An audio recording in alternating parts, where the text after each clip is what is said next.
The true essence of worshiping God. Have you ever felt like you were being tested to your limits, like every step forward was an impossible challenge to overcome?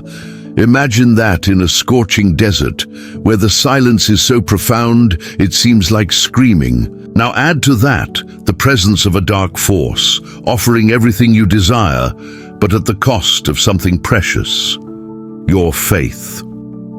This is exactly how Jesus faced temptation in the desert. This is not just an episode of endurance. It is a spiritual battle loaded with profound lessons about what it means to worship God with all your heart. Stay with me, because what you are about to hear may completely change the way you view worship and the temptations you face every day. The first test Jesus faces in the desert is a temptation that directly attacks his physical condition. After 40 days and 40 nights of fasting, Satan appears and, with seemingly harmless words, challenges him. "If you are the Son of God, turn these stones into bread." It seems simple, almost logical, but Jesus' answer is a powerful lesson. Man shall not live by bread alone, but by every word that proceeds from the mouth of God. This answer cuts deeply into the illusion that our material needs are the most important thing. Jesus teaches us that, above all else, our true satisfaction comes from God. No matter how empty our table is or how desperate our situation seems, true sustenance is found in communion with Him. Satan then raises the challenge. He takes Jesus to the pinnacle of the temple, the highest point, and proposes something even more dramatic. "Throw yourself down from here, for it is written that the angels will protect you." This temptation is subtle, appealing to pride and the need for validation. It is as if the enemy is saying, "Prove who you are. Show the world your worth." But Jesus once again refutes it with authority. "You shall not tempt the Lord your God." He teaches us that true worship does not seek to force God's hand or prove something to others. Worship is trusting in God's plan, even when there is no visible spectacle happening in our lives. Finally, Satan presents his final offer, and it is grand. All the kingdoms and riches of the world on one condition: that Jesus bow down and worship him. Here the enemy reveals his true intention: to divert the worship that belongs exclusively to God. But Jesus answers definitively, "You shall worship the Lord your God, and him only shall you serve." This is the culmination of the battle in the wilderness. A moment that encapsulates what true worship means. A heart that is uncompromisingly devoted to God, regardless of the temptations or promises of the world. This moment brings us to the heart of spiritual conflict. The promises of the world are always tempting, but never genuine. Satan offers everything he cannot truly give, because the kingdoms and riches of the world belong to God, not to him.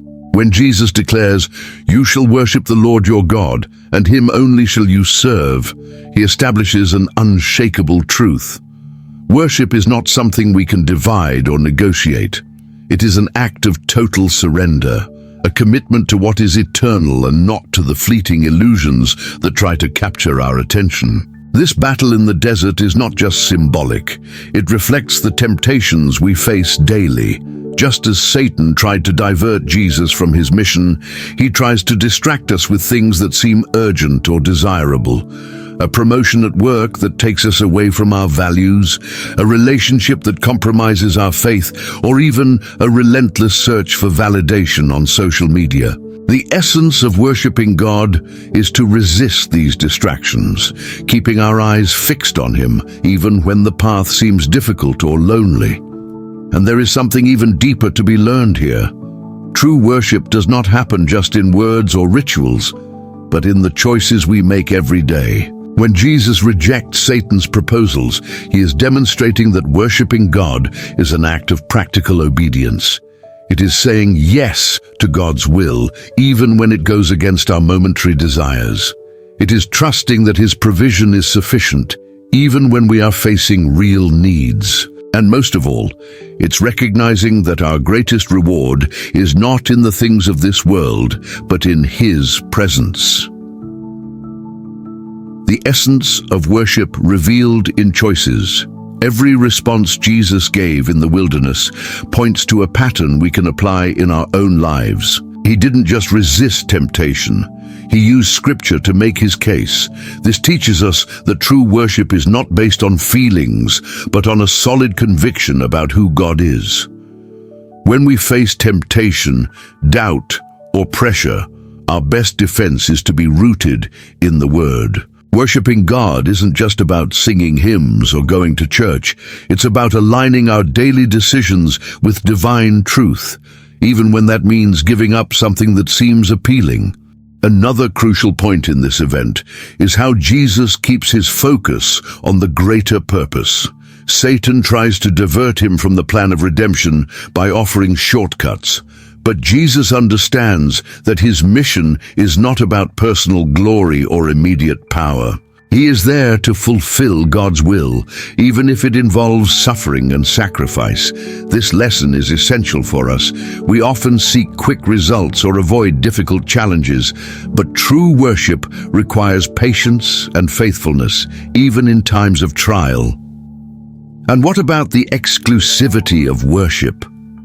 In today's world, we are constantly bombarded with distractions that compete for our time and devotion: work, entertainment, money, and even relationships. But Jesus makes it clear that worship cannot be divided. When he says, "You shall worship the Lord your God only, and him only shall you serve," he calls us to examine our priorities. Are we truly putting God first? Or are we allowing other things to take up space that belongs exclusively to Him? The clash of priorities. This statement by Jesus leads us to a point of profound reflection. What has taken the place of God in our lives? In the modern world, we are often seduced by the false security offered by material possessions, positions of power, or social approval. These idols may seem harmless, but they slowly begin to shape our decisions and direct our hearts away from God. When Jesus rejects the power and riches that Satan offers, he teaches us that true worship is only possible when we recognize God as our source of everything. Not money, not success, not even our personal achievements. Jesus' struggle in the wilderness also reveals something crucial about dependence. Satan tried to exploit Christ's vulnerability, but it was in this very moment that Jesus showed that his strength came from the Father. This is a powerful reminder that our greatest demonstration of worship occurs when, in our moments of weakness, we choose to trust God. When difficulties arise, our natural inclination may be to seek quick solutions or to resort to what seems safest. But worshiping God is about putting our trust in Him, even when we don't understand His plan. Furthermore, Jesus' response to Satan challenges us to resist temptations that offer spiritual shortcuts. How often do we seek immediate results in our walk with God? Promises of instant blessings, quick recognition, or miracles in exchange for minimal effort. However, the essence of worship is in the journey, in the process of trusting God day after day, even without visible signs. Jesus knew that his greater purpose lay beyond the wilderness, and it is this long-term vision that we need to have in our worship. Jesus' battle in the desert was not just a moment of resistance. It was a practical demonstration of what it means to worship God in His purest essence. He showed us that worship is not an empty ritual or an act conditioned by circumstances. Worshipping God is living with our hearts fixed on His word, rejecting the distractions and shortcuts of the world, and placing our trust in Him above all else. Today, we are called to reflect. Where have we placed our worship? Are we allowing the pressures of life and the empty promises of the enemy to divert our focus? Or are we choosing, like Jesus, to live to glorify God, even in the most difficult moments? Remember, true worship is an act of total surrender, from a heart that recognizes that God is sufficient, that He is the source of everything we need. No matter what temptations or challenges we face, we can trust that God's will is always good, perfect, and pleasing. If this message touched you, share it with someone who needs to understand the transformative power of true worship. And remember, every decision you make is an opportunity to worship God with your life. Stay strong, because just as Jesus overcame in the desert, you can overcome too. Thank you for watching, and see you in the next video. May God bless you and guide you in all your choices.